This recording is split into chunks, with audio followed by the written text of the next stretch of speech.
மாணவர்களே, இன்னைக்கு நம்ம பார்க்கக்கூடிய பாடம் வளரும் செல்வம். பாட்டு காசு பணம் நினைச்சாங்க. தமிழ் சொற்களை தான் வளரும் செல்வங்கள் என்று நம்முடைய அறிஞர்கள், சான்றோர்கள், முன்னோர்கள் எல்லாம் கூறுகிறார்கள். சரியா? செல்வம் நம்ம நாட்டிற்கு எது பெருமை சேர்க்கிறது என்பது நம்முடைய தாய்மொழியாகிய தமிழ் தான். அந்த தமிழ் மொழி இன்னைக்கு செம்மொழி என்று ஒரு பட்டம் கட்டி என்னது நமக்கு ரொம்ப சந்தோஷமாக இருக்கின்றன. அந்த செம்மொழியில் எப்படி சொற்கள் செல்வம் இருக்கின்றன, எப்படி சொற்கள் செல்வம் அந்த செல்வம் கொளிக்கின்றன அப்படின்றது தான் நம்ம இந்த பாடத்துல 2 பேர் உரையாடல் மூலமாக அந்த சொற்களை எப்படி பயன்படுத்துகிறார்கள் என்பதையும் பேசுகிறார்கள். அதை உங்களுக்கு நான் எழுதி போட்டு நான் உங்களுக்கு பாடுவேன். சரியா? சொற்கள் வரலாற்றை பேசுவோம். அதான் என்னது வளரும் சொல். ஒவ்வொரு சொல்லிலும் என்னது இனத்தின் மொழியின் வரலாறு இருக்கு. தமிழ் சொல்வழி நாகரிகத்தையும் வாழ்வையும் நம்மளால் அறிய முடியும். சொல்லை வைத்துக் கொண்டே மனிதர்கள் அந்த காலத்தில் எப்படி வாழ்ந்திருக்கிறார்கள், அவருடைய பரம்பரை எப்படி இருக்கும், அவருடைய பழக்க வழக்கங்கள், பண்பாடு, நாகரிகம் எப்படி இருக்கும் என்பதை நம்மளால் உணர முடியும் என்று அறிஞர்கள் சொல்கிறார். அதே போல தமிழ் வழங்கும் பிற சொற்கள் அவை சார்ந்த இனத்தின் மொழியின் வரலாற்றையும் காட்டுகின்றது. தமிழில் நிறைய கலப்புலா இருக்கு இல்லையா? லத்தீன் மொழி, வடமொழி இதெல்லாம் இருக்கு இல்லையா? அதையும் நம்மளால உணர முடியும் அப்படின்னு சொல்றாங்க. சரியா? சொற்கள் புலப்படும் வரலாறு, பண்பாடு ஆகியவற்றை உரையாடல் வழியாக இப்பொழுது நாம் காணலாம். 2 பேர் பேசுகிறாங்க. ஆனந்தி, மும்தாஜ், டேவிட் 2 பேர் உரையாடல் நிகழ்த்துகின்றனர். சரியா? உங்களுக்கு படித்து காட்டுறேன், நீங்க வீட்டுல படிச்சு பாருங்க. சரியா? டேவிட், ஆனந்தி தமிழில் முதல் மதிப்பெண் பெற்றுள்ளார், என் வாழ்த்துக்கள் அப்படின்னு அந்த டேவிட் ஆனந்திக்கு வாழ்த்து சொல்றார். ஆனந்தி நன்றி அப்படின்றார்.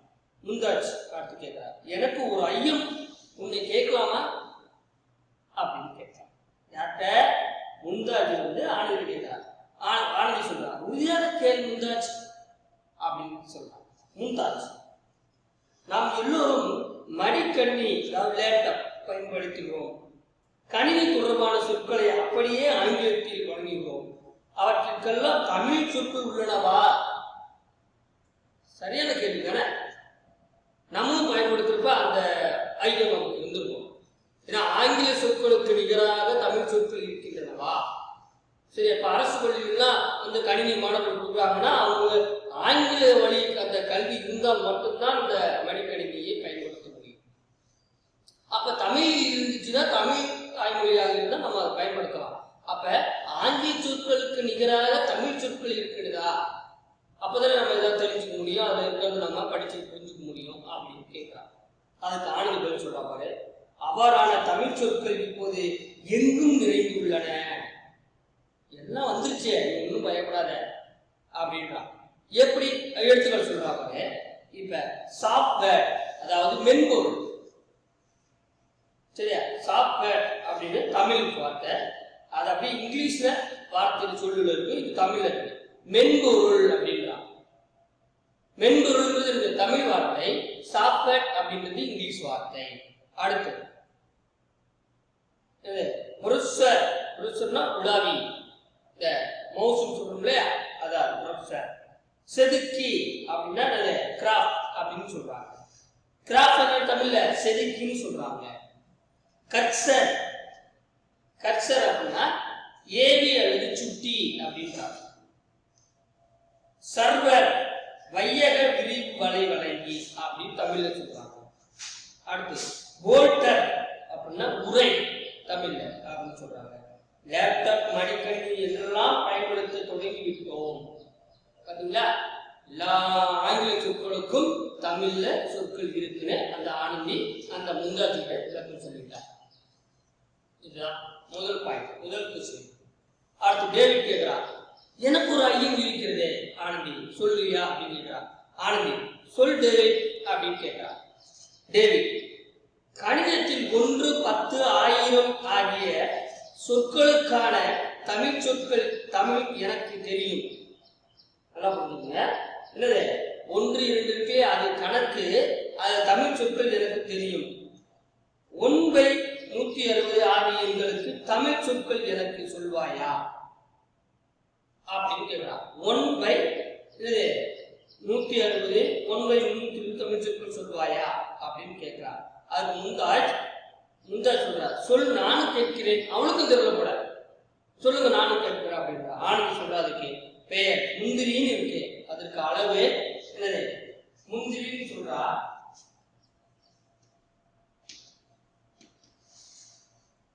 முந்திரி அதுக்கு அளவு 1/320 அப்படின்னு சொல்றா. அடுத்து அரைக்கணி, அரைக்காணியை எப்படி சொல்றா? 1/160 அப்படின்னு சொல்றா. இதே போல ஒண்ணுக்கும் அவ சொல்றா போன்ற பின்ன இலக்கங்களும் தமிழ் சொற்கள் உள்ளன அப்படின்னு சொல்றாங்க. இத கணக்குல பின்னங்கள் மூலமாக உனக்கு கணித ஆசிரியர் மிக விரைவாக உனக்கு சொல்லுவார். பின்னங்கள் பற்றி உங்க பாடத்திட்ட தமிழ்ல இருக்கு அப்படின்னா அவர்கிட்ட இன்னும் கொஞ்சம் விளக்கமா கேட்டு தெரிஞ்சுக்கோங்க, தப்பு கிடையாது. அடுத்து டேவிட் சொல்றார், இவையெல்லாம் புழக்கத்தில் இருந்திருந்தால் நாம் எல்லோருக்கும் தெரிஞ்சிருக்கும் இல்லையா அப்படின்னா. புழக்கத்துல நம்ம பயன்படுத்துற பேச்சுல பின்னங்கள்லாம் நம்ம யாரும் பயன்படுத்துறது கிடையாது, சரியா? நடைமுறையில் நம்ம அதெல்லாம் பயன்படுத்த கிடையாது, இருந்தால் நம்ம தெரிஞ்சுட்டு இருக்கலாம் அப்படின்னு அவன் சொல்றான். யாரே? அந்த டேவிட் சொல்றான், சரியா? டேவிட் சொல்றான். அடுத்து ஆனந்த் சொல்றான், ஆம், நம் முன்னோர்கள் பயன்படுத்திய சொற்களை காலமாற்றத்திற்கு கைவிடப்பட்டு விட்டோம். நாம் நினைத்தால் அவற்றை மீட்டெடுக்கலாம். என்ன சிந்தனை முந்தாச்சு, நீயே சொல்லு, என்ன பண்ணலாம் அப்படின்னு சொல்றான். முந்தாச்சு சொல்றா பாரு, நீ சொல்வதெல்லாம் நன்றாக புரிகிறது. இவ்வளவு வளர்ச்சி பெற்ற நாம் ஏன் கணினித்துறை சொற்களை ஆங்கிலத்திலிருந்து மொழிபெயர்க்கின்றோம் அப்படி இன்னொரு கொஸ்டின் கேட்கிறார். ஏன் நம்ம ஆங்கிலத்திலிருந்து மொழிபெயர்க்கிறோம்? ஆனந்தி, நல்ல கேள்வி இருந்தால். ஒரு துறை எங்க வளர்கிறதோ அங்குதான் மொழி அத்துறையில் செல்வாக்கு பெற்றிருக்கும். அத்துறையை பெறுபவர்கள் அது சார்ந்த மொழி கூறுகளை தம் மொழியில் மாற்ற வேண்டும் அப்படின்னு சொல்றோம், சரியா? ஒரு மொழி வளர்ச்சி பெறுகிறது என்றால் அது சொற்கள் நிறைய பலம் பெற்று இருக்கிறது என்பது பொருள் அப்படின்னு சொல்றாங்க. முந்தாது, ஏன் மாற்ற வேண்டும்? ஆனந்தி, வேற்றுமொழி சொற்களை எளிதாக நாம் நினைவில் வைத்துக் கொள்ள முடியாது. வேற்றுமொழி சொற்களை நாம் நினைவில் வச்சுக்க முடியாது இல்லையா? அதனால நம்ம இருக்கிற மொழியிலேயே மாற்றி கொடுத்தாங்க அப்படின்ற மொழிபெயர்ப்பு செய்கிறார்கள். அவ்வாறு நினைவில் வைத்துக் கொள்வதற்கு மேலும் நேரத்தை செலவிட வேண்டும். நம் சிந்தனை வேகத்தையும் அது மட்டுப்படுத்தும். சொற்கள் அந்தந்த மொழி பேசுவோரின் பேச்சு உறுப்புகளுக்கு ஏற்ப அமைந்தவை. அவற்றை நாம் பேசும் பொழுது ஒளி திரிவு ஏற்பட்டு பொருள் மயக்கம் உண்டாகும். கேட்போருக்கு பொருள் புரியாத நிலையும் ஏற்படும் அப்படின்னா. வேறு மொழி சொற்களை நாம போய் அர்த்தம் பேசுறோம்னா அது ஏதாவது நமக்கு புரியுமா? புரியாது. அப்ப பொருளும் மாறுபடும். நம்ம ஒன்று சொல்லுவோம், அவங்க தப்பா புரிஞ்சுட்டாங்கன்னா அடி போத வாங்கிட்டு வர வேண்டியதான், வழி இல்லாப்பா. அதைத்தான் சொல்றாங்க. ஒரு புறம் இருக்க ஒரு காலகட்டத்தில் தாய்மொழி சார்ந்த சொற்களில் எண்ணிக்கையை விட வேற்றுமொழி சொற்களின் எண்ணிக்கை மிகுதியாக இருந்தது. எனவேதான் நம் வாழ்க்கையில் இடம்பெறும் அறிவியல் கருத்துக்களுக்கான கலை சொற்களை எல்லாம் நம் மொழியில் உருவாக்க வேண்டிய தேவை ஏற்பட்டது. பிறமொழி சொற்கள் நிறைய வந்துருச்சு, இருந்தாலும் நம்முடைய மொழி நாம நிலை பெற்று இருக்கணும்னா என்ன பண்ணலாம்? அது அப்படின்னு மொழிபெயர்ப்பு செய்யணும். டேவிட், ஆமா, கலை சொற்களை மொழிபெயர்ப்பு செய்தே உருவாக்கலாம் என எங்கோ படித்திருக்கிறேன். ஆனாலும் எனக்கோர் ஐயம், திரும்ப ஒரு ஐயம் கேட்கிறான். ஆனந்தி என்ன அப்படின்றான். டேவிட், வளர்ந்த துறைகளுக்கான சொற்களை வேறு மொழியிலிருந்து தமிழ் மொழி பெறுவதை போன்று வேற்று மொழிகளில் தமிழிலிருந்து பெற்றுள்ளனவா அப்படின்னு கேட்கிறான். வேற்று மொழிகள் தமிழிலிருந்து பெற்றிருக்காங்களா அப்படின்னு கேட்கிறான். ஆனந்த் எப்போ சொல்றாங்க, பெற்றுள்ளன டேவிட். தமிழர்கள் பழங்காலத்திலேயே கடல் துறையில் பெரும் முன்னேற்றம் அடைந்திருக்கின்றனர். யாரு? தமிழர்கள்.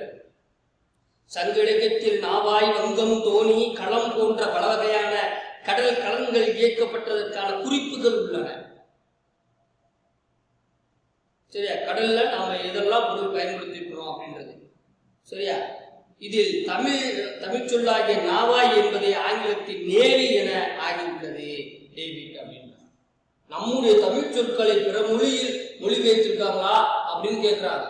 யார்? டேவிட் ஆனந்தி கேட்கிறா. அப்ப சொல்றான், நம்ம நாவாய், வங்கம், தோணி, களம் போன்றவை கடல்ல பயன்படுத்தி நம்ம மீன் பிடிச்சிருக்கிறோம். ஏற்றுமதி இறக்குமதி செய்யக்கூடிய ஒரு கப்பல், ஒரு வணிகத்துக்கு பயன்படுத்தக்கூடிய ஒரு பொருள் அது ஆங்கிலத்தில் பயன்படுத்தியிருக்காங்க. நம்ம நாவாய்னு சொல்லக்கூடிய அந்த தமிழ் ஆங்கிலத்துல நேவி அப்படின்னு மொழிபெயர்த்திருக்காங்க அப்படின்றான். மூன்றாச்சு, தமிழர்களின் கடல் ஆளுமை சார்ந்த வேறு எவ்வகை சொற்கள் எந்தெந்த மொழியில் இடம்பெற்றுள்ளன ஆனந்தி? இதே போல வேற எந்தெந்த மொழியில் இருக்கு சொல்லு அப்படின்றா. ஆனந்தி சொல்றா, உலகில் தொன்மையான மொழியாகவும் செவ்வியல் மொழிகளில் ஒன்றாகவும் திகழ்வது கிரேக்க மொழியாகும். அதை அப்படியே புரிச்சுங்க, ஏன்னா பொது அறிவுல கேட்பாங்க. தொன்மையான மொழி என்ன, செவ்வியல் மொழி அப்படின்னு சொல்லக்கூடிய மொழி எதுன்னு கேட்டா கிரேக்க மொழி.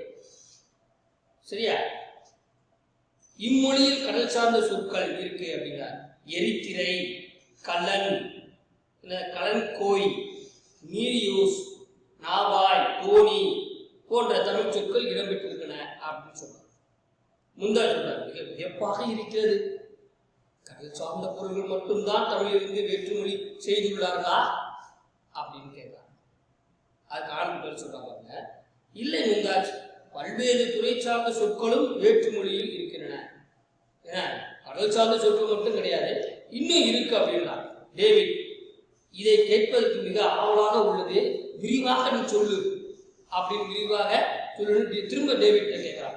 ஆனந்த் மறுபடியும் சொல்றாங்க, கடல் சார்ந்த துறையில் மட்டுமல்லாது பண்டை தமிழர்கள் கவிதையிலும் முன்னேற்றம் பெற்றுள்ளனர். கவிதை சார்ந்த சொற்களை தமிழ் கிரேக்க மொழியிலும் ஒப்பாக காண முடிகிறது. அப்போ இந்த தமிழ் கவிதைகளும் கிரேக்க கவிதைகளும் என்று ஒரு அப்துல் ரஹ்மான் ஒரு கவிதை புத்தகம் வெளியிட்டிருக்கிறார்.